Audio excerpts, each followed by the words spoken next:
আসসালামু আলাইকুম রহমতুল্লাহ। কেমন আছেন সকলেই? আশা করি সকলেই ভালো আছেন। দেশ ও প্রবাসে থাকা 5 ব্যাংকের সকল গ্রাহকদের জন্য একটি মহাগুরুত্বপূর্ণ আপডেট নিউজ। এটি একটি সুখবর।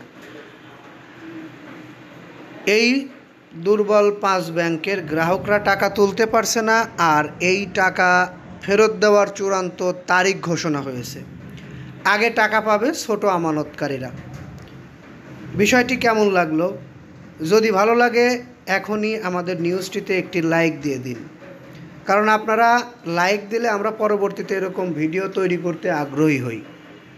5টি ব্যাংক একীভূতকরণের প্রক্রিয়া দ্রুত এগোচ্ছে বলে জানিয়েছেন বাংলাদেশ ব্যাংক। আগামী নভেম্বরের মাঝামাঝি সময়ের মধ্যেই এই কার্যক্রম সম্পন্ন হবে বলে আশা করছেন কেন্দ্রীয় ব্যাংক।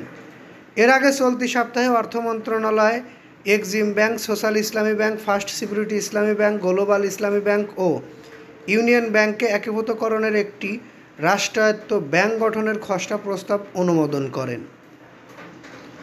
এ বিষয়ে বাংলাদেশ ব্যাংকের মুখপাত্র ও নির্বাহী পরিচালক আরিফ হোসেন খান বলেন, একীভূতকরণ সম্পর্কটি প্রতিটি কাজ দ্রুত হবে, অতি দ্রুত।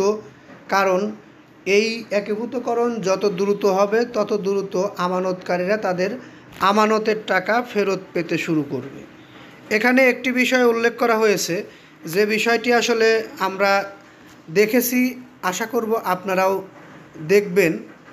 আর এই বিষয়টি দেখলে একটু হলেও আপনি খুশি হবেন, কারণ এখানে দেখুন কি বলা হয়েছে আপনারা একটু দেখুন। আমি দেখেছি, আপনারাও দেখুন। আগে টাকা ফেরত পাবে ছোট আমানতকারীরা। বিষয়টি কেমন হলো? এই বিষয়ে আপনাদের মতামত কী? এই বিষয়টি অবশ্যই কমেন্টে জানাবেন।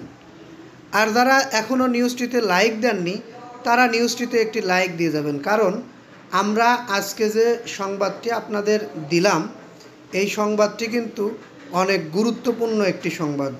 নভেম্বরের মাঝামাঝি প্রক্রিয়া শেষ হওয়ার সঙ্গে সঙ্গে আপনাদের আমানতের সকল টাকা আপনারা প্রয়োজনের ভিত্তিতে তুলতে পারবেন। তবে এটি সরকারি ব্যাংক হিসেবে পরিচালিত হবে প্রাথমিকভাবে। পরে যখন সরকার তাদের শেয়ার বেসরকারি খাতে বিক্রি করে দিবে, তখন এটি আবার বেসরকারি ব্যাংকে রূপান্তরিত হবে। যাই হোক, আমরা প্রাথমিকভাবে ধরে নিচ্ছি ইসলামী ব্যাংক একটি হচ্ছে 5টি ভেঙে। এই ব্যাংকটির নামও নির্ধারিত হয়ে গেছে। এই ব্যাংকটির নাম কি সেটা হয়তো আপনারা ইতিমধ্যে জেনে ফেলেছেন। আপনারা আরও জেনে খুশি হবেন যে এই ব্যাংকগুলো সরকারের পক্ষ থেকে 20,200 কোটি টাকা পাচ্ছে আমানত, যে টাকা দিয়ে ব্যাংকগুলো প্রাথমিকভাবে তাদের ছোট গ্রাহকদের আমানতের টাকা ফেরত দেবে। আমরা এই নিউজটি আর দীর্ঘায়িত করব না, নিউজটি এখানেই শেষ করব। যদি ভালো লেগে থাকে অবশ্যই লাইক, কমেন্ট, শেয়ার করে দেবেন। বিশেষ করে পরবর্তী নিউজ পেতে অবশ্যই চ্যানেলটি সাবস্ক্রাইব করে বেল বাটন অন করে রাখবেন।